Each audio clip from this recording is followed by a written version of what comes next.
Hello मेरे प्यारे cricket प्रेमियों, आपके क्या हाल चाल है। मैं विष्णुदत्त शर्मा और राष्ट्रभक्ति चैनल से बोल रहा हूँ।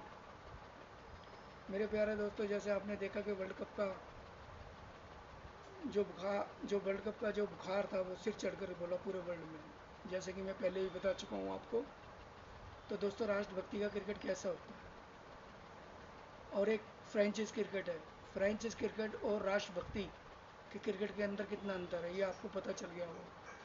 ये तमाम 20 देश जो वर्ल्ड कप के अंदर जो पार्टिसिपेट कर रहे थे, ये उनको भी। और फाइनल के अंदर जो साउथ अफ्रीका और इंडिया का हार्ट ब्रोकन, दिल धड़काने वाला जो मैच था, अंत में बाजी मारी इंडिया ने और इंडिया वर्ल्ड कप फाइनल जीत गया 2024 का। दोस्तों, बारबडोस का इतिहास, जो बारबडोस में इतिहास रचा इंडिया ने, वो काबिल तारीफ था। पूरी दुनिया ने देखा, आपने भी देखा, हमने भी देखा। बात दोस्तों इतनी है कि राष्ट्रभक्ति क्रिकेट और प्राइवेट जो आजकल फ्रेंचाइज क्रिकेट है, उसमें बहुत बड़ा अंतर है दोस्तों। राष्ट्रभक्ति जो क्रिकेट है वो बहुत कुछ देता है किसी भी प्लेयर को, और फ्रेंचाइज क्रिकेट आपको पता ही है क्या देता है। आपने देखा इंडिया की वर्ल्ड कप में जो जीत थी, 140 करोड़ लोग उसको खुशी मना रहे थे। और फ्रेंचाइज क्रिकेट के अंदर कौन इतनी खुशी मनाता है? क्या पूरा मुल्क झूमता है? क्या पूरा मुल्क बधाई देता है? नहीं देता दोस्तों। किसी भी फ्रेंचाइज क्रिकेट में 6 टीमें, 8 टीमें, 10 टीमें खेलती हैं। और देश की जो जनता है, देश के जो क्रिकेट प्रेमी हैं, वो भी उतने हिस्सों में बढ़ जाते हैं। जितनी आईपीएल हो, चाहे पीएसएल हो, चाहे और हो, यानी जितनी भी आजकल फ्रेंचाइज क्रिकेट खेल रही हैं, जितनी भी टीमें खेलती हैं, समझ लो देश की जनता उतनी ही हिस्सों में बढ़ जाती है। और उस देश की जनता फ्रेंचाइज क्रिकेट में जितने आपके जो देश के जो प्लेयर खेल रहे होते हैं तमाम, वो भी बढ़ जाते हैं, उनके चाहने वाले बढ़ जाते हैं। और कैसी कैसी तकरीरें होती हैं आपको पता है। परंतु जब एक देश की जब टीम बन के जब खेलती है और अपने मुल्क को रिप्रेजेंट करती है इंटरनेशनल लेवल पे, तो दोस्तों मज़ा उस चीज़ का है।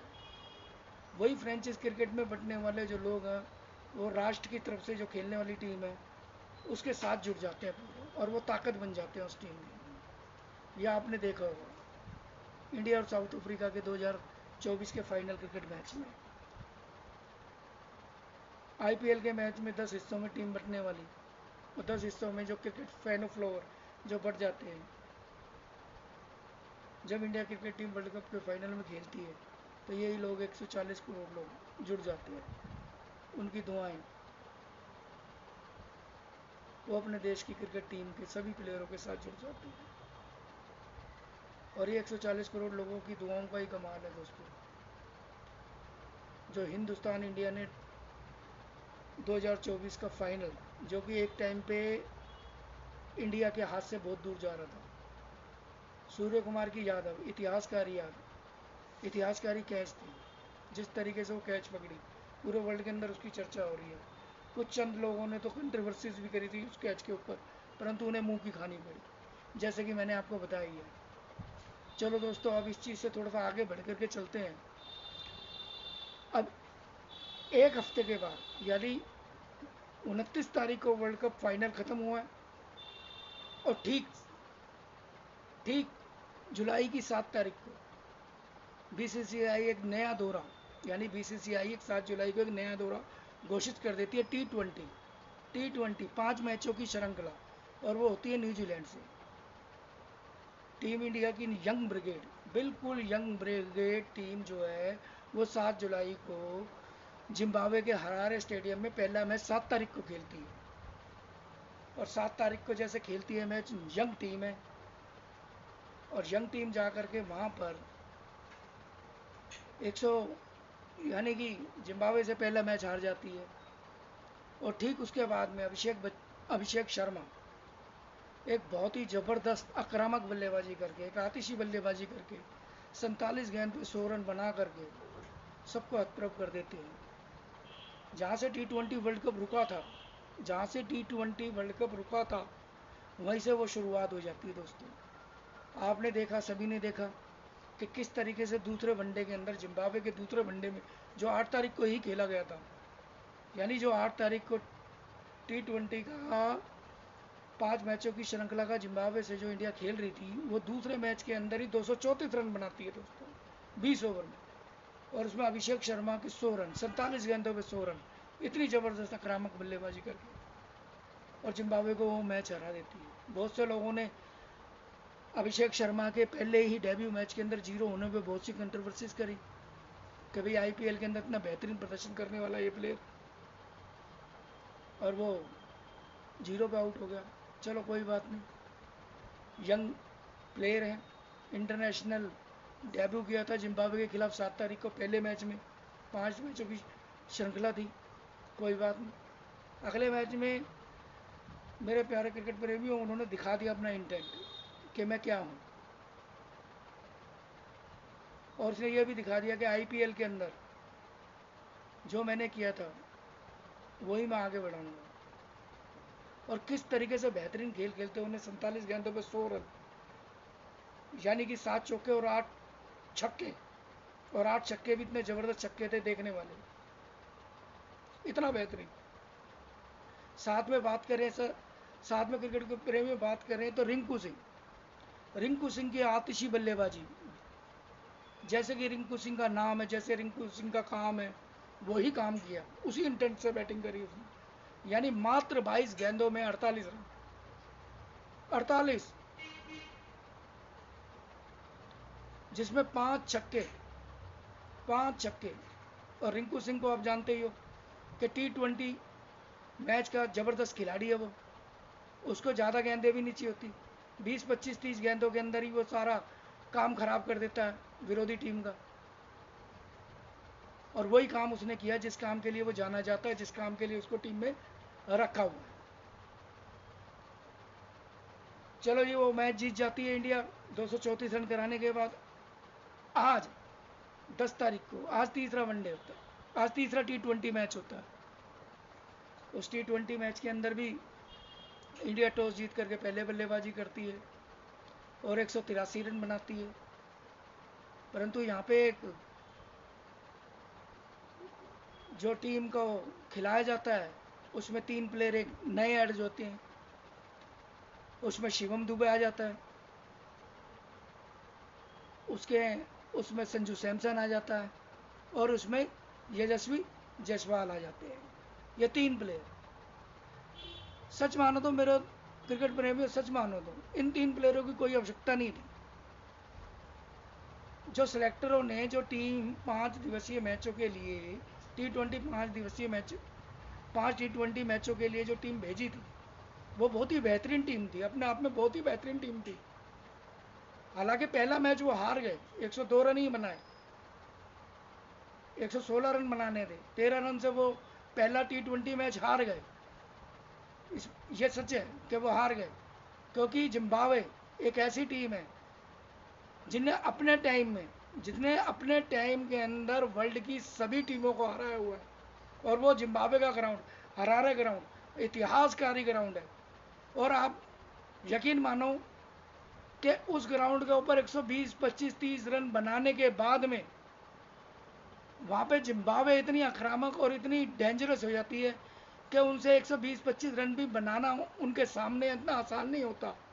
और सही बोलो तो वो, एक आम भाषा में बोलूं, कि वो सामने विरोधी टीम का गला घोट देती है। और ये इतिहास है। जिम्बाब्वे की फील्डिंग वर्ल्ड क्लास जिम्बाब्वे की फील्डिंग मानी गई है, और जिम्बाब्वे का हरारे ग्राउंड इतिहासकारी ग्राउंड है, कोई टीम नहीं बची वहाँ पे जिम्बाब्वे के खिलाफ। जिम्बाब्वे की जो वर्ल्ड क्लास फील्डिंग है, किसी टाइम में यहाँ पे माने हुए 2 प्लेयर खेलते थे, और भी बहुत प्लेयर खेलते थे, जिसमें नामी गिरामी प्लेयर थे एंडी फ्लोवर, ग्रांट फ्लोवर। ये ग्रांट फ्लोवर बंधु कहा जाते थे, दोनों सगे भाई थे, और बहुत ही लंबे समय तक इन्होंने जिम्बाब्वे क्रिकेट की सेवा करी है दोस्तों। प्लेयर और भी हैं, मैं आगे चल के बताऊँगा जिम्बाब्वे के। और जिम्बाब्वे की हरारे जो पिच, जो बहुत ही कम स्कोरों वाली पिच मानी जाती है, और जिम्बाब्वे स्पेशल वहाँ पे बहुत आक्रामक खेलती है, ये हर किसी को पता है। परंतु ये यंग ब्रिगेड गई थी इंडिया की, पहला मैच था, बहुत से प्लेयरों का डेब्यू हुआ था, और जैसे आपने देखा पहले ही मैच के अंदर 116 रन बना करके जिम्बाब्वे ने किस तरीके से डिफेंड करें, किस तरीके से एक नई यंग ब्रिगेड टीम को 102 रन पे ऑल आउट कर दिया। तो ये काबिल तारीफ था जिम्बाब्वे के लिए भी, क्योंकि जिम्बाब्वे का नाम है, जो लोग उनको हल्के में लेते हैं। वर्ल्ड की मानी हुई टीमें उन्होंने हरा रखी है, पाकिस्तान को उन्होंने हरा रखा, बांग्लादेश को हरा रखा, श्रीलंका को हरा रखा, ऑस्ट्रेलिया को हरा रखा, जिम्बाब्वे को हरा रखा, इंडिया को भी हरा रखा, और तो साउथ अफ्रीका को भी हरा रखा है। ऐसी कोई टीम नहीं इंटरनेशनल मैचों में खेलने वाली टीम किसी को ना रखा। उन्होंने सभी इंटरनेशनल टीमों को अपने मुल्क में सभी को उन्होंने पटकनी दी हुई है, सबको हरा रखा उन्होंने। और यही हुआ पहले मैच में। इंडिया को 13 रन से मुंह की खानी पड़ी, हार झेलनी पड़ी। बहुत सी कंट्रोवर्सीज हुई प्लेयरों के बारे में, चलो कोई बात नहीं, पहला मैच था, डेब्यू मैच था सभी प्लेयरों। अगले मैच के अंदर कंट्रोवर्सी करने वालों को जवाब दे दिया। अभिषेक शर्मा का बल्ले से सबको उन्होंने चौंका दिया कि वो क्या प्लेयर है। जैसे सारी दुनिया जानती है आईपीएल के अंदर उसका बहुत ही बेहतरीन प्रदर्शन है, उसका बहुत ही आक्रामक बल्लेबाज है। वो पहली गेंद से हिट करता बॉल को, चाहे तेज हो, चाहे तेज बॉलर हो, चाहे स्पिन बॉलर हो, सभी को मारता है। और वो उसने मारा 7 चौके और 8 छक्के की जो आकर्षक पारी खेली, 47 गेंदों पे जो 100 रन बनाए। उसके अलावा रिंकू सिंह की बेहतरीन पारी थी। उसके अलावा आपकी ऋतुराज गायकवाड़ की बहुत ही बेहतरीन पारी थी, 47 गेंद पे 77 रन, उसकी भी बहुत ही लाजवाब पारी थी। बाद में बॉलिंग करते हुए इंडिया के बॉलरों ने ऑल आउट भी किया, बहुत ही बेहतरीन मैच जीता उन्होंने। तो मेरे प्यारे दोस्तों, ये तो था 8 तारीख के क्रिकेट मैच का। और आज 10 तारीख है, दिन बुधवार। आज का भी मैच बड़ा ज़बरदस्त रहा, अभी अभी ख़त्म हुआ थोड़ी देर पहले ही। आज भी पहले खेल करके इंडिया ने 183 रन बनाए। उसमें बहुत ही महत्वपूर्ण 49 गेंदों पे 66 रन शुभमन गिल कप्तान थे, उन्होंने बनाए। हालांकि 2 मैचों में कुछ खास नहीं कर पाए थे वो। आज के मैच में ऋतुराज गायकवाड़ ने भी बहुत बेहतरीन खेल खेला। उसके अलावा यशस्वी जायसवाल ने भी रन बनाए, और टोटल मिलाकर के इंडिया ने 183 रन बनाए। उसके जवाब में इंडिया ने बेहतरीन बॉलिंग करते हुए 25 रन से, यानी 25 रन से तीसरा T20 मैच जो जिम्बाब्वे में खेला जा रहा है, तीसरा T20 मैच आज 10 तारीख को बुधवार के दिन उन्होंने मैच जीत लिया है। यह भी मैच खत्म हुआ जब मैं ये वीडियो बना रहा हूँ। तो दोस्तों, कहने का मतलब ये है कि इंडिया की टीम इतनी बेहतरीन इन्होंने सेलेक्ट करके बीसीसीआई ने और बीसीसीआई के चयनकर्ताओं ने इतनी बेहतरीन यंग ब्रिगेड टीम भेजी हुई थी। परंतु अब इसमें बहुत से पॉइंट है सर, क्रिकेट प्रेमी उसमें बात करेंगे कि क्या जरूरत थी अभिषेक शर्मा जो 47 गेंदों पे 100 रन बना करके दूसरे T20 मैच में खेले, और उसके बाद आज यशस्वी जायसवाल को ओपनिंग बना करके आपने और शुभमन गिल के साथ भेजा। ये बड़ा क्वेश्चन मार्क है कि एक 100 रन बनाने वाला बल्लेबाज, आतिशी बल्लेबाजी करने वाला लेफ्ट हैंड बल्लेबाज, और उसको आप मतलब तीसरे वनडे के अंदर उसको वन डाउन प्लेयर बना देते हो। ये बहुत ही चर्चा का विषय। उसके बाद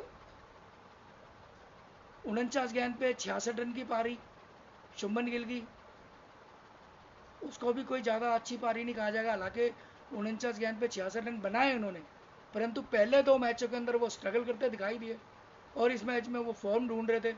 जिस हिसाब से 49 गेंद पे 66 रन बनाए, तो कोई बेहतरीन तो नहीं थे वो। ठीक है, 66 रन बनाए, टीम को सपोर्ट मिला, 183 के टोटल पे गए, ठीक है। परंतु ये कॉन्फिडेंस, यानी टच जिसको कहते हैं ना, एक प्लेयर का टच, एक कॉन्फिडेंस पारी, वो नज़र नहीं आई।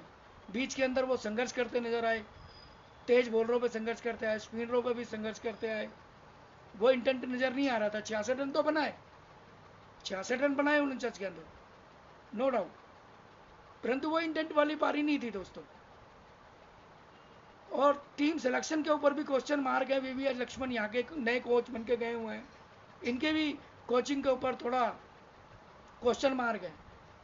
हालांकि ये एनसी से जुड़े हुए हैं, इतने साल से ही क्रिकेट खेल रहे हैं, कई इनके रिकॉर्ड हैं, कई नाम है, मुकाम है इनका, परंतु कोच मेरे को नहीं लगे बेहतरीन कोच, साफ बात।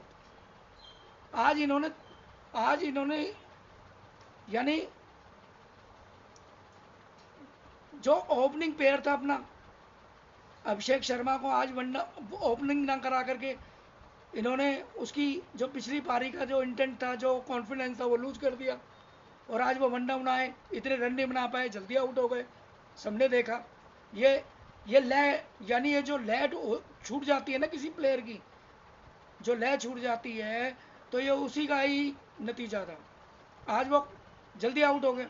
अगर जब वो ओपनिंग करता तो लंबा खेलता, पहली बॉल से इंटेंट पे खेलता वो, परंतु आज उसको वन डाउन करके, उस बैटिंग ऑर्डर के अंदर वन डाउन करके उसका कॉन्फिडेंस लूज हो गया। और जहाँ टीम को 200 के पार जाना था वो बहुत ही छोटे स्कोर पे आ गई, 183 पे आ गई। बीच में काफ़ी संघर्ष करना पड़ा इंडिया को 183 रन बनाने के लिए भी। उसके बाद सबसे जो पॉइंट की बात है सबसे ज़्यादा कि रिंकू सिंह, यानी जब 17 ओवर हो गए थे, जब 16 ओवर की लास्ट बॉल हो चुकी थी और जब 18 गेंदें बची थी, तो संजू सैमसन का भेजना मुझको मेरी समझ से बाहर है कि संजू सैमसन को भेजना उस टाइम उचित नहीं था बिल्कुल भी, क्योंकि रिंकू सिंह शॉर्ट गेम का खिलाड़ी है। शॉर्ट गेम यानी कि 20 गेंदें 25 गेंदें उसके पास होती हैं, तो वहाँ वो बहुत डेंजरस होता है, बहुत खतरनाक होता है। जैसे कि पिछले मैच में भी आपने देखा, मात्र 22 बॉल के अंदर उसने 48 रन की पारी खेल दी थी और वो नेट आउट था। अगर जो 2-4 बॉलें और बच रही होती तो वो बहुत लंबा जाता और वो बेहतरीन टोटल और देता, 234 से भी और बढ़ा के बनाता। परंतु आज फिर भी लक्ष्मण ने गलती करी कि 17 गेंदें रहते हुए उसने संजू सैमसन को भेजा। मेरे को समझ नहीं आया कि संजू सैमसन ने रिंकू सिंह जैसी पारी कब खेलता वो तो मिडल ऑर्डर में आके खेलता है, जब 10-12 ओवर रह रहे हों या 10 ओवर रह रहे हों, जब गेंदें काफ़ी पड़ी हों, वो तब खेलता है। कभी आपने देखा भी नहीं होगा संजू सैमसन को इतनी आक्रामक बल्लेबाजी करते हुए जो रिंकू सिंह करता है। यानी 17-18 गेंदें रहते वो रिंकू सिंह के लिए बहुत ही बेहतरीन थी वो 17-18 गेंदें। अगर जो वो रिंकू सिंह को प्रमोट करते, वो संजू सैमसन को रोकते और लेफ्ट एंड राइट का कॉम्बिनेशन बनाते।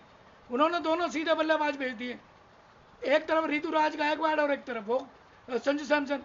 मेरा मानना था कि आपको मास्टर स्ट्रोक खेलना था जब आपके पास प्लेयर है। शिवम दुबे भी था आपके पास, तो रिंकू सिंह तो है ही, शिवम दुबे से भी ऊपर प्रमोट होता वो, ये पूरी दुनिया जानती है। और इसकी चर्चा भी हो रही है कि जिस तरीके से रिंकू सिंह को ना भेज करके 17 गेंदे रहते 17 ओवर में, एक बहुत ही छोटे टोटल पे आ गए हम।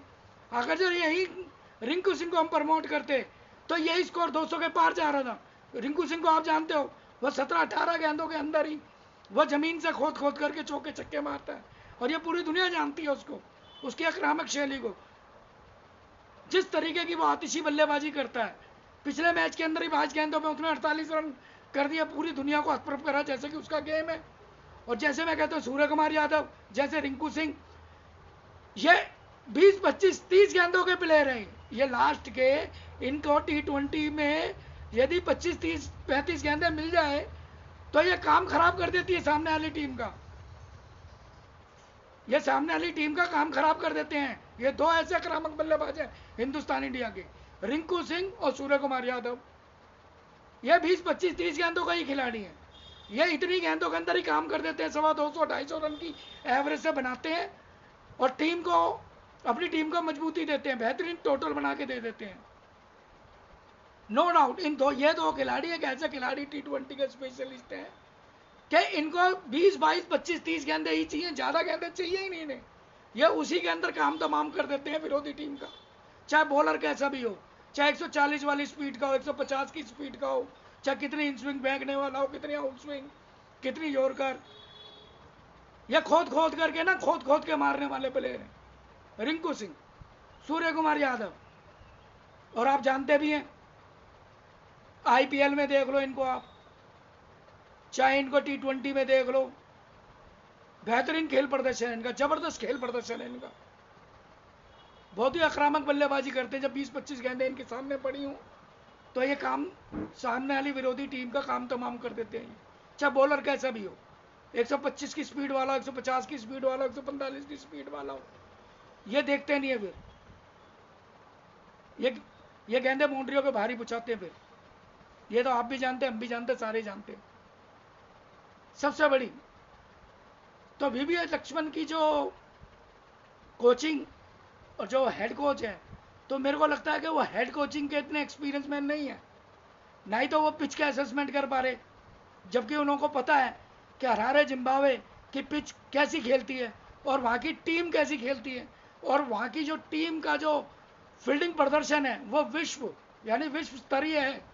मैं आपको याद दिलाना चाहता हूँ एक मैच, 1983 का वर्ल्ड कप मैच, 1983 का world cup match, Kapil Dev की कप्तानी में जिम्बाब्वे से मैच हुआ था। 17 रन पे 5 आउट कर दिए थे इसी जिम्बाब्वे ने, 17 रन पे 5। वो तो कपिल देव की जो विश्व स्तरीय जो बल्लेबाजी थी, 175 रन जो नेट आउट बनाए थे उन्होंने, अगर जो वो उस वक्त रिकॉर्ड पारी ना खेलते उस वक्त 175 रन की पारी, तो जिम्बाब्वे, आप यकीन मानो कि जिम्बाब्वे ने वो मैच हरा दिया था, 17 रन पे 5 आउट करके इंडिया का काम तमाम कर दिया था।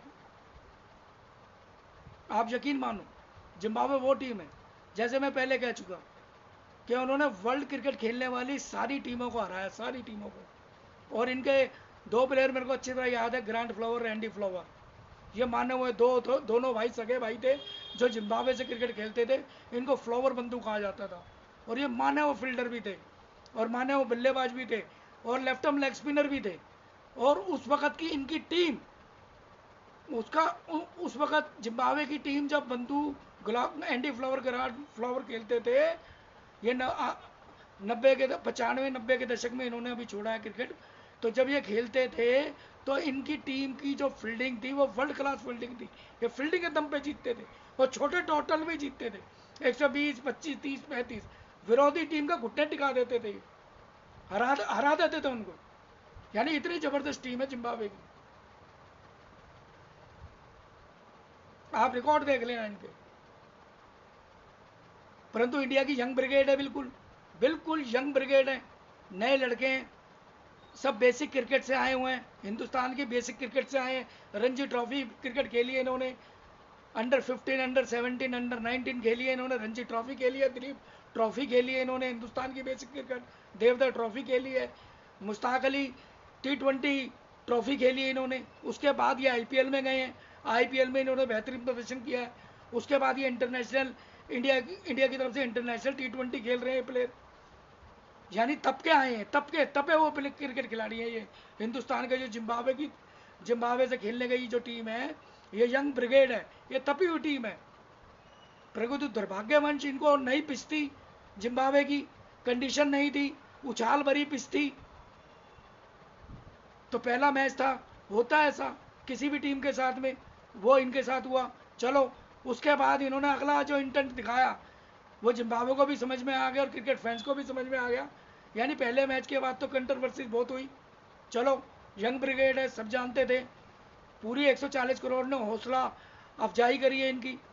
और फिर जिस तरीके से अभिषेक शर्मा ने जो बैटिंग और 47 गेंदों पे जो 100 रन दिखाए हैं, ये सबको भरोसा और विश्वास था कि अभिषेक शर्मा बहुत ज़बरदस्त बल्लेबाज हैं और अगले मैचों में जरूर करेंगे। और उन्होंने उसी भरोसे और उसी विश्वास पे, उसी इंटेंट पे, उसी आक्रामकता से उसने वो बल्लेबाजी करी है, वो रुका ही नहीं, पहली गेंद से शुरू हो जाता वो, और वही काम उसने किया।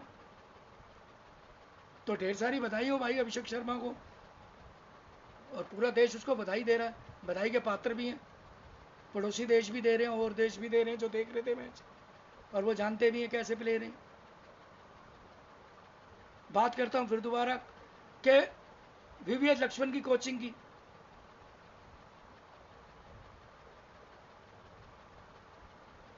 बात करते हैं अब इसके अंदर आपको बॉलिंग अटैक की। तुषार देशपांडे। तुषार देशपांडे इतना बेहतरीन प्लेयर है, इतना बेहतरीन बॉलर है, मेरे को समझ नहीं आ रही कि तुषार देशपांडे को बॉलिंग अटैक में क्यों नहीं लेके आए, क्यों नहीं उसको आज प्लेइंग 11 में खिलाया। भाई आपने तुषार देशपांडे को इस वनडे में क्यों नहीं खिला रहे। तुषार देशपांडे अवेश खान से लाख दर्जे अच्छा बॉलर है, एक्यूरेट बॉलिंग करता है, तेज भी है, यॉर्कर उसके पास है, आउटसाइड द ऑफ स्टंप वो गेंद फेंकता है एक्यूरेसी के साथ। और आईपीएल के अंदर भी आपने देखा तुषार देशपांडे को सीएसके यानी चेन्नई सुपर किंग महेंद्र सिंह धोनी की कप्तानी के अंदर वो खेला प्ले, आप सभी ने देखा होगा तुषार देशपांडे। यानी मेरे को समझ नहीं आया आज इन्होंने अवेश खान बॉलिंग कैसी, तेज बॉलर, सीम बॉलर हो, मीडियम पास बॉलर हो, और आप क्रीज में हाफ लेंथ गेंदे दे रहे हो, शॉर्ट की पिच गेंदे, घूमती हुई गेंदे दे रहे हो ऑफ स्पिन की तरह। और किस तरीके से उनके बल्लेबाजों ने छठी नंबर की जो बल्लेबाजी हो रही थी उनकी, किस तरीके से उन्होंने 65 रन की पार्टनरशिप करके किस तरीके से इनको मारा है। 2 विकेट तो जरूर मिले अवेश खान को, परंतु ये मीडियम पेस बॉलर वाली बॉलिंग थी। सीम बॉलर मीडियम पेस होते हैं, सीम बॉलर अपने पांव पे गेंदे पटक रहे हैं, शॉर्ट पिच घूमती गेंदे दे रहे हैं, अपर कट खा रहे हैं, मिड विकेट पे खा रहे हैं, सीधे छक्के खा रहे हैं। यानी एक लेंथ पे गेंद ही नहीं हुई, ना अपनी स्पीड दिखा रहे, ना स्विंग दिखा रहे। भाई स्विंग पेस बॉलर सिलाई से बॉल करता है, स्विंग सिलाई से बॉल करता है, स्विंग करता है। और जिम्बाब्वे की हरारे की पिच जो है वो पेस बॉलरों को भी मदद देती है और साथ में स्पिनरों को भी मदद देती है, परंतु आप लेंथ पे तो बॉल करो। एक गेंद भी लेंथ पे नहीं करी, एक गेंद भी। 2 विकेटें भी मिली हैं, वो भी मिली है बस 2 विकेटें।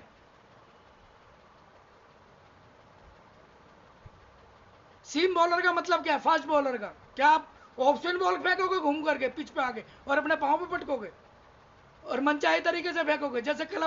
जैसे कि प्रैक्टिस में नेट प्रैक्टिस बॉलर होते हैं, जैसे क्या भाई लकीर के फकीर 6 बॉलें फेंकनी है, जहां मर्जी फेंको इन्हें, प्रैक्टिस कराओ इन्हें, जो 6 बॉलें फेंकनी है। नेट यानी नेट प्रैक्टिस बॉलर। क्रिकेट तो हमने भी खेली है, अपने स्कूली क्रिकेट खेली है, कॉलेज क्रिकेट खेली है, जिला क्रिकेट खेली है, हमने सब क्रिकेट खेली है। ऐसा थोड़ा कि हमने क्रिकेट नहीं खेली, क्रिकेट हमने भी बहुत खेली है, परंतु इस तरीके से दिशाहीन बॉलिंग करते हैं कोई। सीम बॉलर का मतलब क्या होता है? सीम बॉलर का मतलब है सिलाई से बॉल पकड़ के गेंद करना, आपको स्विंग करना, चेंज ऑफ पेस करते हैं। चेंज ऑफ पेस में भी गति होती है, यॉर्कर आपके पास होती है, ब्लॉक होल्ड में गेंद मारने वाली होती है। एक गेंद भी आपने पांव पे यॉर्कर नहीं मारी, कहने को आप तेज बॉलर हो। यह वीवीएस लक्ष्मण नहीं देख रहे होंगे, नहीं वीवीएस लक्ष्मण नहीं देख रहे होंगे जो अपने आपको कोच कहते हैं। मेरे को तो इनकी रत्ती भर भी कोचिंग, ये इनके कोच नहीं लग रहे मेरे को। कहाँ है राहुल द्रविड़ थे कोच?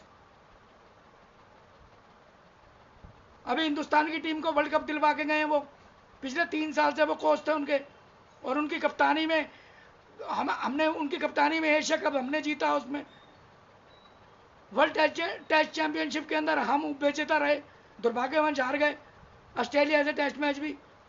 उसके बाद में हमने 50 ओवर का वनडे वर्ल्ड कप भी खेला, 10 की 10 जीत के साथ हम 11वीं, दुर्भाग्यवश हम 11वीं जीत के अंदर हम फाइनल में ऑस्ट्रेलिया से हारे।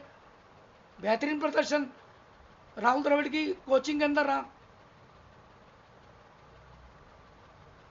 और under 19 world cup, under 19 team के वो हेड कोच थे, अंडर 19 वर्ल्ड कप टीम के भी वो हेड कोच थे। यानी इतना लंबा सफर तय करते हुए आ रहे हैं वो इंडियन क्रिकेट टीम के साथ में, और सारी कामयाबी हासिल करते आ रहे हैं वो इंडियन टीम के साथ। उनको तमाम मुल्कों की पिच के बारे में पता है, कंडीशन के बारे में पता है राहुल द्रविड़ को। और उनके राहुल द्रविड़ के इसी एक्सपीरियंस की वजह से 2024 का हम T20 वर्ल्ड कप हम बारबाडोस में जीते हैं। किसकी वजह से? राहुल द्रविड़ की वजह से, क्योंकि राहुल द्रविड़ ने पूरा वर्ल्ड के अंदर क्रिकेट मैच खेले हैं तमाम ग्राउंड पे। उनको उनके ग्राउंडों की कंडीशन पता है, उनको उनकी ग्राउंडों की पिचों के बारे में पता है। और वर्ल्ड कप के 2024 के T20 वर्ल्ड कप के अंदर सबसे अहम भूमिका राहुल द्रविड़ की थी, क्योंकि राहुल द्रविड़ ने ही पिचों की कंडीशन के हिसाब से बैटिंग बल्लेबाजी करी है। पहले खेला या बाद में खेलने का निर्णय लिया। तो हेड्स ऑफ है, राहुल द्रविड़ को हेड्स ऑफ है भाई, वर्ल्ड कप दिलवा के गए हैं। पूरा नाम है उनका, पूरे वर्ल्ड में 140 करोड़ लोगों में चर्चा है उनकी, जितनी रोहित शर्मा की, विराट कोहली की, जितनी तारीफें इन दोनों की हो रही है, उसके अलावा राहुल द्रविड़ की कोचिंग की हो रही है कि इतनी जबरदस्त उपलब्धि हिंदुस्तान को वो दे के गए हैं। पूरी टीम कॉम्बिनेशन को खिलाना, पिच के हिसाब से कंडीशन को खिलाना, कितने बल्लेबाज खिलाने, कितने स्पिनर खिलाने, कितने तेज बॉलर खिलाने। जो इंडिया को T20 2024 में जो वर्ल्ड कप मिला है वो राहुल द्रविड़ की कोचिंग की वजह से ज्यादा मिला, कोचिंग की वजह से, क्योंकि उन्होंने कंडीशन को समझा, पिचों की कंडीशन को। और जिन जिन ग्राउंडों पे, वेस्ट इंडीज के, अमेरिका के ग्राउंडों पे, जहां जहां पे भी इंडिया के मैच हुए, वहां की कंडीशनों को उन्होंने देखा है और भापा है कि कंडीशन क्या है। वो कंडीशन के साथ उन्होंने टीम 11 बनाई और कंडीशन के साथ पहले खेलना, बाद में खेलना, यह कंडीशन बनाई। तो इतने महत्वपूर्ण, यानी इतने पुराने खिलाड़ी का एक्सपीरियंस काम आया 2024 के T20 वर्ल्ड कप में इंडिया को। तो हेड्स ऑफ करना पड़ेगा राहुल द्रविड़ को, नो डाउट। रिटायरमेंट भी उनकी बहुत बेहतरीन हुई है, बीसीसीआई ने बड़ी जबरदस्त उनकी रिटायरमेंट भी बहुत बेहतरीन करी है। 140 करोड़ लोगों ने बधाइयां दी उनको, और उनका जो ग्रांड सेलिब्रेशन हो रहा है अपने राज्य के अंदर, गृह राज्य के अंदर, आप जाके देखो, पूरी दुनिया रोड पे आई हुई है, उनका ग्रांड वेलकम हो रहा है उनका अपने गृह राज्य में। बीसीसीआई ने तो किया ही किया उनका वेलकम।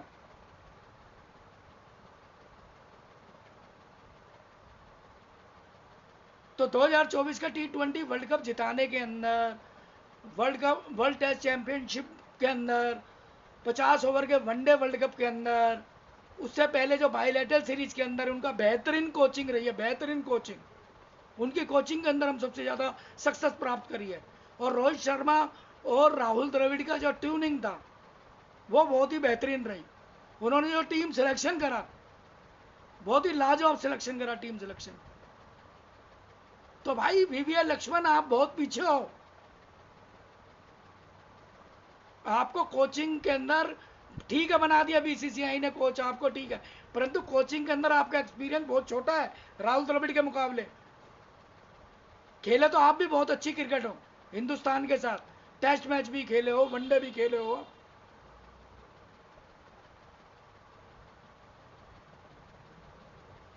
बहुत आपने भी टेस्ट मैच जिताए हैं, वनडे मैच जिताए हैं, आपका भी प्रदर्शन बेहतरीन रहा है।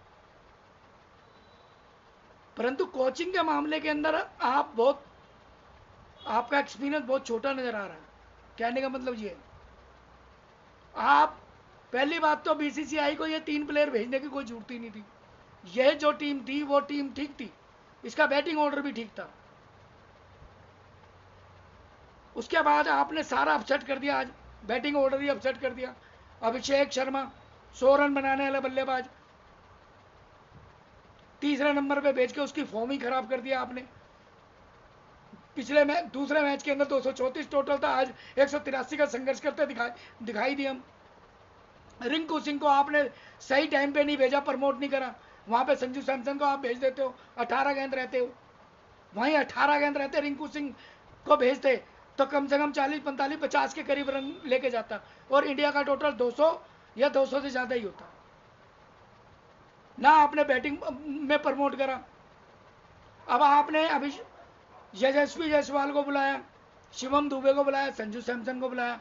अब उन बच्चों का क्या होगा जिन्होंने यंग ब्रिगेड का, उन नए बच्चों का क्या होगा जिन्होंने डेब्यू किया था पहले मैच में और दूसरा मैच में। रियान पराग, उसको खेलने को नहीं मिला, वो पहले मैच में सस्ते में आउट हो गया था, उसको नहीं खिला। अब क्या उसके साथ आप न्याय करोगे? खिलाओगे उनको पूरा मैच, या उनको कुर्सी में बिठाओगे जैसे आपने पहले प्लेयरों के साथ करा? रियान पराग को बिठाओगे, ध्रुव जुरैल इतना बेहतरीन वो विकेट कीपर बल्लेबाज है, आज आपने उसको बिठा दिया।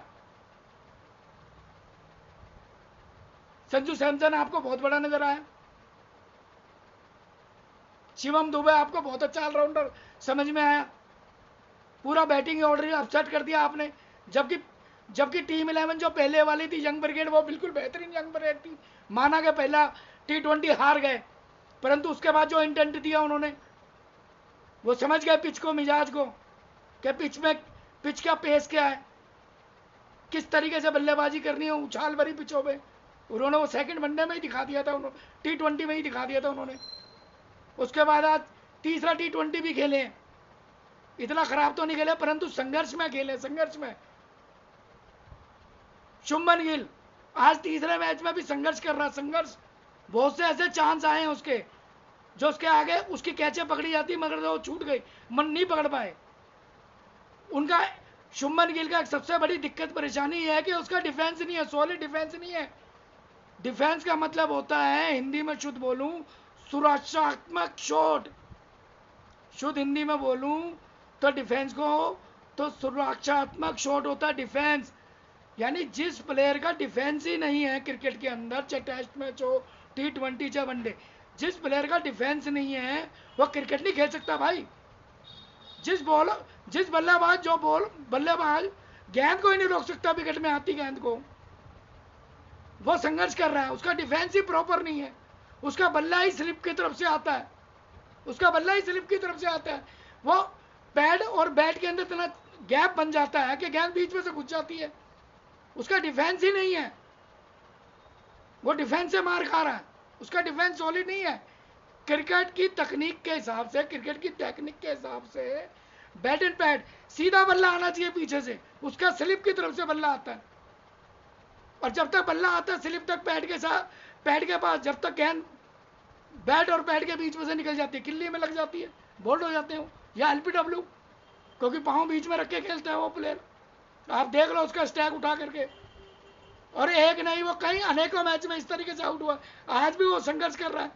यानी उसका बल्ला ही स्लिप से आता है, वो स्लिप की तरफ से बल्ला आता है इस तरीके से, और बल्ला सीधा आना चाहिए गेंद की, बिल्कुल गेंद की सीधाई में, परंतु उसका बल्ला आता है स्लिप की तरफ से। जब तक स्लिप की तरफ से आएगा बल्ला, और जब पैड के साथ जुड़ रहेगा, जब तक तो गेंद बीच में से निकल जाती है, और टाइम भी नहीं होती, लग गई तो टाइम नहीं होगी, शॉर्ट करेक्ट नहीं लगेंगे आपके। तो शुभमन गिल का तो डिफेंस में लैग है, डिफेंस में ही लैग है, इसका डिफेंस ही नहीं है प्रॉपर। उठा देख लेना आप मैचों में, इसके पिछले स्ट्राइक उठा लो, इसका डिफेंस ही नहीं है, संघर्ष कर रहा है वो तीसरे मैचों में। रिंकू सिंह को आपने संजू सैमसन को आपने पहले खिला दिया, उसका फायदा नहीं उठाया 18 गेंदों को।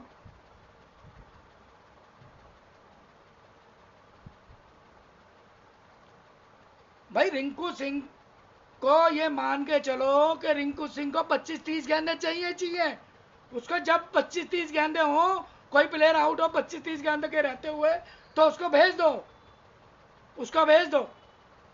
परंतु आपने लकीर का फकीर होकर के अपना बैटिंग ऑर्डर वैसे ही चलाया। BBS लक्ष्मण है, तू भी चल, तू भी चल, तू भी चल।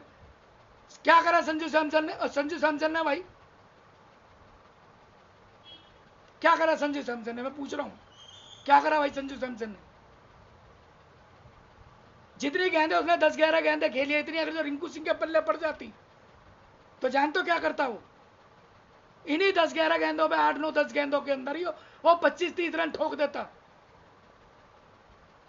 वो उछाल भरी, यानी उछाल भरी पिचों का राजा है, उछाल भरी पिचों का। हाफ लेंथ गेंद को वो छोड़ता नहीं, चाहे कितना तेज बॉलर हो, वो हाफ लेंथ गेंद को मिड विकेट और स्क्वायर लेग के ऊपर, वो स्टैंड के ऊपर पहुंचाते थे टीयर के अंदर, वो सेकंड टीयर में फेंकता गेंद पर। इतनी स्ट्रेंथ है उसके हाथ में, स्ट्रोक में, उसकी पावर हिटिंग इतनी जबरदस्त है। यानी हाफ लेंथ का, वो हाफ लेंथ गेंद का किंग है। यानी जैसे हाफ लेंथ गेंद पड़ी और वो भूखे शेर की तरह पड़ता है, मिड विकेट और स्क्वायर लेग उसका फेवरेट एरिया है। गेंद सीधा टीयर में जाती है, आसपास भी नहीं गिरती बाउंड्री के, वो सीधा दर्शक ही कैच करते हैं उसकी गेंदों को। और ये पिछली बारी देख भी लिया आपने, 22 गेंदों पर 48 रन, उसका कोई भी छक्का ऐसे नहीं गया कि बाउंड्री के आसपास गिरा हो, सारे छक्के दर्शकों ने पकड़े उसके। और आज आपने उसको वंचित कर दिया बैटिंग ऑर्डर में। आप अभिषेक शर्मा की आप बैटिंग खा गए, आपका यशस्वी जायसवाल बहुत अच्छा लगा, तो यशस्वी जायसवाल की बात कर लेते हैं। उन्होंने कितना बेहतरीन खेला है, वो भी अपनी जेब के अंदर छोटी कुल्हाड़ी रख के आया था। यशस्वी जायसवाल भी छोटी कुल्हाड़ी रख के आया था अपने पाँव पे मारने के लिए। सीधा सीधा खेल रहा था, अच्छा खासा सीधा सीधा खेल रहा था, अच्छा खासा रन आ रहे थे, चोट लग रहे थे, परंतु वही है ना, छोटी कुल्हाड़ी अपने पाँव पे मार रही थी। वो रिवर्स शॉट मारने गया। उससे पूछो भाई कि रिवर्स शॉट की तूने कोई प्रैक्टिस करी है? उससे पहले भी तू दो बारी ट्राई किया था। उससे पहले भी जो आउट होने वाली गेंद है, उससे पहले भी 2 बारी ट्राई किया था और वो मिस टाइम हुई थी। मैं पूछना चाहता भाई यशस्वी जायसवाल से, क्या भाई इसकी प्रैक्टिस की थी आपने? यानी टेक्निकल शॉटों की आपने प्रैक्टिस करी थी, कॉन्फिडेंशियल शॉटों की आपने प्रैक्टिस करी थी, प्रोफेशनल शॉटों की आपने प्रैक्टिस करी थी, या इन शॉटों की प्रैक्टिस करी थी आपने, और जो आपको खेलने में नहीं आ रहे और उसमें आप अपनी बिगड़ दिया है? 39 रन बेहतरीन बना करके आए थे और उस वक्त खेल सही चल रहा था, तो आपने कंडीशन को क्या ऑब्जॉर्व किया? स्थिति परिस्थिति आपके अनुकूल थी, आपने तो विपरीत कर दिया उसको। इतना घटिया शॉट मार के रिवर्स शॉट, जिसमें आपकी परफेक्शन ही नहीं है, आपकी प्रैक्टिस भी इतनी नहीं थी, और ये साफ दिख भी रहा था। उससे पहले भी आप मिस टाइम हुए, बच गए थे, फिर आपने वो गंदा शॉट खेला रिवर्स स्वीप। ये रिवर्स स्वीप, पैडल स्वीप, ये ऐसे शॉट जो है ना, क्रिकेटर की लाइफ को छोटा कर देते हैं। ये क्रिकेटर की लाइफ को छोटा कर देते हैं।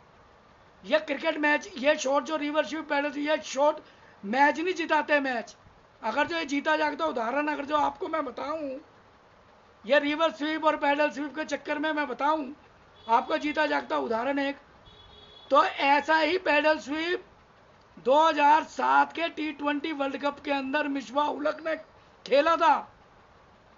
मिसबाह उलग ने खेला था T20 2007 का वर्ल्ड कप, यह पैडल स्वीप, और मिसबाह उलग पाकिस्तान को मैच जिता के ले गए थे। बहुत बेहतरीन खेले थे उसमें, परंतु यही पैडल स्वीप, यानी यही पैडल स्वीप ने उसको खलनायक बना दिया, खलनायक। और वो उठा बैठे, जोगिंदर सिंह की गेंद को उठा बैठे, और श्रीसंत पीछे फाइन लेग पे खड़े थे, शॉर्ट फाइन लेग पे, और वो कैच उन्होंने पकड़ा, और उसी कैच की वजह से इंडिया मैच जीती थी। और या यूं कहो कि मिसबाह उलग के उस गलत शॉट, पैडल स्वीप शॉट, गलत शॉट खेलने की वजह से पाकिस्तान T20 2007 का वर्ल्ड कप जीतते जीतते हार गई। तो ये पैडल स्वीप, रिवर्स, ये शॉट नहीं खेलना चाहिए भाई। क्रिकेट में इनकी कोई जगह नहीं है। टेक्निकल क्रिकेट की जरूरत है। आज जसवाल बहुत टेक्निकल क्रिकेट खेल रहा था, गेंद अच्छी आ रही थी, 39 रन भी बना लिए थे, टीम का स्कोर भी सही चल रहा था, एक बड़े स्कोर की तरफ जा रहे थे, परंतु वही बात है, विनाशकाल है विपरीत बुद्धि। वो कुल्हाड़ी जो जेब में लेके आए थे अपने पाँव पर मारी, वो रिवर्स स्वीप मारा जिसमें वो परफेक्ट नहीं है, और वो पास में स्क्वायर लेग पे फील्डर खड़ा था, उनने बड़े प्यार से कैच पकड़ ली। ये लॉन्ग, ये जो रिवर्स स्वीप, पैडल स्वीप, ये जो शॉट है, ये लॉन्ग टर्म चलने वाले ये शॉट नहीं है भाई। ये अच्छी खासी प्लेयर की पारी को खत्म कर देते हैं और टीम को भी खतरे में डाल देते हैं। जिस स्थिति परिस्थिति में जायसवाल खेल रहा था, बहुत ही अच्छी कंडीशन थी, बहुत ही अच्छी स्थिति परिस्थिति चल रही थी, रन रेट भी अच्छे थे, बल्ले पे एक बेहतरीन गेंद आ रही थी, जायसवाल का इंडिविजुअल स्कोर भी अच्छा चल रहा था, परंतु न, वो कहते हैं ना विनाशकाल है विपरीत बुद्धि, वो रिवर्स शॉट। बताओ उस रिवर्स स्वीप पे यानी 4 रन 6 रन से कहीं अधिक रन आ रहे थे क्या? मैं पूछना चाहता हूं। जब आपके पास इतने बेहतरीन टेक्निकली शॉट है, आप मिड विकेट पे भी मार सकते हो, स्क्वायर लेग पे भी खेलते हो, आप ऑन ड्राइव बहुत अच्छा खेलते हो, स्क्वायर कट बहुत अच्छा खेलते हो, ऑन ड्राइव बहुत अच्छा खेलते हो, कवर ड्राइव अच्छा खेलते हो, मिड ऑन पे अच्छा खेलते हो, मिड ऑफ पे अच्छा खेलते हो, स्पिनरों को निकल के बहुत अच्छा खेलते हो, तो क्या जरूरत थी आपको? क्या वीवीएस लक्ष्मण के पास इतनी ताकत है कि वो अंदर जाके वो पवेलियन में जाकर के इनको समझाए कि भाई तुमने क्या किया है? मुझे तो नहीं लगता वीवीएस लक्ष्मण इतने पावरफुल आदमी है कि वो किसी को बता सके, समझा सके। वीवीएस लक्ष्मण अगर इतने समझदार होते तो बैटिंग ऑर्डर का सत्यानाश ना करते, वो रिंकू सिंह को बेंच पे ना बिठा के रखते, वो संजू सैमसन को ना भेजते। संजू सैमसन की जगह अगर जो इतने अक्लमंद होते तो पता है उन्हें कितना खतरनाक डेंजरस प्लेयर उनके पास बैठा हुआ है, तो वो रिंकू सिंह को जरूर भेजते। अगर जो यहाँ पे राहुल द्रविड़ होते, यहाँ पे राहुल द्रविड़ होते, तो मैं गारंटेड कह रहा हूँ कि रिंकू सिंह को प्रमोट करते संजू सैमसन से भी पहले। वो लेफ्ट एंड राइट का कॉम्बिनेशन बनाते।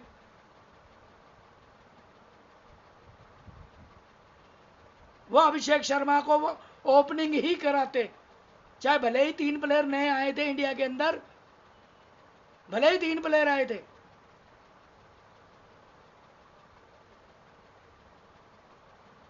मैं पूछना चाहता हूं कि 3 प्लेयर आपने नए बुलाए, यशस्वी जायसवाल, शिवम दुबे, और आपने बुलाया संजू सैमसन। आज के मैच में आपने तीनों को खिला दिया। और 3 प्लेयर आपने जिनको यंगस्टर को लेके आए थे आप, यंग ब्रिगेड, उनके साथ नाइंसाफी करी आपने। रेयान पराग आईपीएल के अंदर 567 रन बना के आया था, आईपीएल के अंदर 567 रन, 33 छक्के लगाए थे इस बच्चे ने, 33 छक्के आईपीएल के अंदर 33 छक्के लगा के आया था। ये इतना हार्ड हिटर, पेस बॉलरों को मारा इनने, स्पिनरों को मारा इनने, और पावर हिटिंग करके 33 छक्के मारे थे आईपीएल के अंदर, 567 रन बनाए थे इन लड़के ने। और उस प्लेयर का सिलेक्शन हुआ था इस जिम्बाब्वे के खिलाफ, और 1 मैच के बाद ही उसको, 2 मैच के बाद आज उसको मैच में बिठा दिया। एक बात बताओ, शिवम दुबे को आपने बुलाया, संजू सैमसन को आपने बुलाया, जायसवाल को, जायसवाल के 39 रन निकाल के आप निकाल दो, तो शिवम दुबे ने क्या करा भाई, और संजू सैमसन ने, दोनों ने क्या करा, मैं पूछना चाहता हूं। और यहीं पे रेयान पराग होता संजू सैमसन की जगह, तो क्या करता भाई वो, एवरीडे नॉट ए संडे, क्या हर दिन एक दिन जैसा होता है। पहले मैच में वो आउट हो गया, पूरी टीम ही आउट हो गई थी 102 पे, उसका तो कोई दोष ही नहीं है। जब पूरी टीम 102 पे आउट हो जाए तो आप किसी प्लेयर को क्या कहोगे। दूसरे मैच के अंदर उसकी बारी नहीं आई, 234 रन बनाए, बहुत अच्छा खेले सारे प्लेयर, नो डाउट। वो तो रेयान पराग भी खुश होंगे, चलो भाई इतनी बेहतरीन बल्लेबाजी हुई है, सभी प्लेयर बहुत अच्छा खेले, परंतु तीसरे मैच में आज उसका हक नहीं था। आपने शिवम दुबे क्या करा, शिवम दुबे ने, मेरे को बताओ भाई, शिवम दुबे ने क्या करा, और संजू सैमसन ने क्या कर लिया भाई।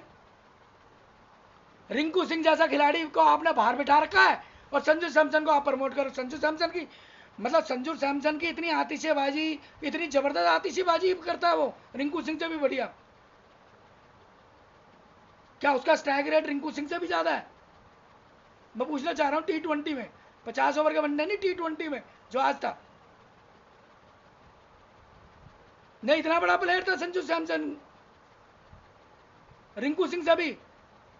इतना आक्रामक बल्लेबाज के सामने तुमने संजू सैमसन को प्रमोट कर दिया।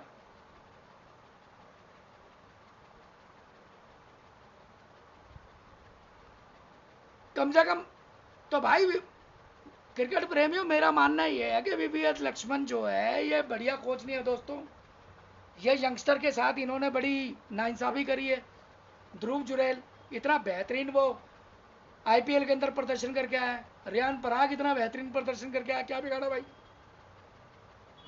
यंगस्टर बीसीसीआई ने, अजीत अगरकर की सिलेक्शन कमेटी ने उनको इतना यंगस्टरों का एक ब्रिगेड बना के भेजा था, यंग ब्रिगेड, कि ये अपनी यहाँ पे जौहर दिखाएंगे, अपना टैलेंट दिखाएंगे कि भाई आईपीएल में आप बेहतरीन खेल के आए हो। चलो 5 T20 जिम्बाब्वे के खिलाफ आपकी जो श्रृंखला करी थी कि जाओ आप जाकर के वहाँ पे अपना जौहर दिखाओ, अपना टैलेंट दिखाओ, है तो क्या करा भाई, उन 3 प्लेयरों को आपने मक्खी की तरह निकाल के बाहर रख दिया भाई। क्या वो प्लेयर नहीं है, क्या बेसिक क्रिकेट के अंदर उन्होंने क्या खेल नहीं खेला, खून पसीना नहीं बहाया बेसिक क्रिकेट में, इतने रन बना के आए वो। उसके बाद वो आईपीएल खेले, और आईपीएल में भी रन ठोक के आए वो, और उसके बाद में वो T20 इंटरनेशनल में अपना डेब्यू कर रहे हैं। और आपने एक मैच के अंदर, एक मैच की वजह से आपने उनको 2 मैचों में ड्रॉप कर दिया। यह भी VVS लक्ष्मण की मतलब कोचिंग है, हेड कोच बना के भेजा आपने। मेरी नजरों में तो भाई हेड कोच है नहीं, प्लेयर बहुत अच्छे थे, प्लेयर ये बहुत अच्छे थे, टेस्ट मैच के भी, वनडे के भी। अपने टाइम में इन्होंने देश की अच्छी सेवा दी है भाई, ऐसा नहीं, परंतु कोच के रूप में मैं इनको स्वीकार नहीं करता। भाई ये कोच बेकार है। क्या ये 2 मैच में, अगले 2 मैच के अंदर रियान पराग को खिलाएंगे? या शिवम दुबे को जो आपने बुलाया है, और ये संजू सैमसन को बुलाया है, और ये यशस्वी जायसवाल को, क्या अभिषेक शर्मा के साथ आप इंसाफ करोगे? क्या उसको ओपनिंग में भेजोगे आप? नहीं भेजोगे आप। 100 रन, 47 गेंदों में 100 रन करने के बाद तीसरी बल्लेबाजी, आप उससे उसका ऑर्डर, बैटिंग ऑर्डर छीन रहे हो यार आप उसका। और आपको यशस्वी जायसवाल उससे अच्छा खिलाड़ी लग रहा है। आज 39 रन उसने किस एवरेज से बनाया मेरे को बता दो यार आप। और किस तरीके से उसका आउट होने का ढंग क्या था उसका आउट होने का। यानी अभिषेक शर्मा ने तो अपने 100 रन की भी चिंता नहीं करी, उन्हें तो लास्ट छक्का मार के अपना सैकड़ा बनाया। उसने कोई इंडिविजुअल पारी नहीं खेली, उन्हें लगातार 3 छक्के मारे, लास्ट में उन्हें छक्के से अपना सैकड़ा पूरा करा। यानी वो तो देश के लिए खेल रहा था, और उसने सारे शॉट बढ़िया खेले। जिस तरीके से जायसवाल खेला है घटिया शॉट, कोई जरूरत नहीं थी ऐसा, वो घटिया शॉट एक भी नहीं खेला। वो अपनी मेरिट पे खेला, अपनी पोटेंशियल पे खेला, और पूरी टेक्निक, बेहतरीन टेक्निक के साथ खेला। और गेंद की हर गेंद को उसकी दिशा के अनुसार खेला। ऑफ साइड की गेंद को ऑफ साइड पे, मिडल में हाफ लेंथ गेंद को उसने मिड विकेट में छक्के मारे, पांव की गेंद को उसने फ्लिक किया है, ऊपर की गेंद को कवर ड्राइव करा है, शॉर्ट पिच गेंद को, ऑफ स्टंप वाली गेंद को कट मारा है। यानी उसका वेग एंड व्हील देखोगे आप, उसकी बैटिंग का वेग एंड व्हील, उन्होंने चारों तरफ, ग्राउंड की चारों तरफ खेला है। और जो छक्के भी मारे ग्राउंड के चारों तरफ मारे।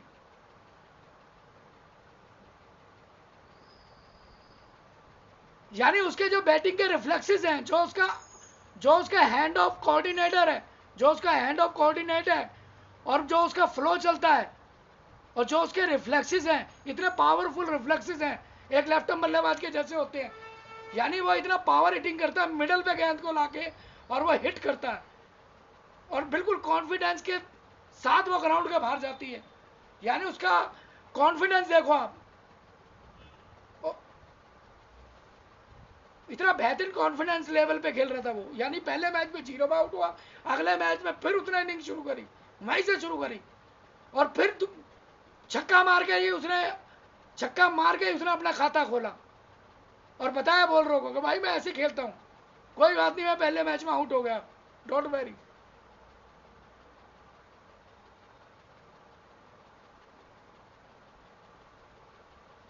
तो मेरे प्यारे क्रिकेट प्रेमियों, आज की यही समाप्ति करते मेरे पुराने क्रिकेट प्रेमियों। और अगली क्रिकेट से जुड़ी हुई महत्वपूर्ण जानकारियों के लिए मैं अपने अगले वीडियो के अंदर आपको मैं बताऊंगा और आपसे चर्चा करूंगा। मेरे पुराने प्यारे क्रिकेट प्रेमियों, मेरे राष्ट्रभक्ति चैनल को आपने देखोगे तो आप मुझे फिर बताना, मैं अगली वीडियो फिर मैं आपके लिए बहुत ही बढ़िया बनाऊंगा।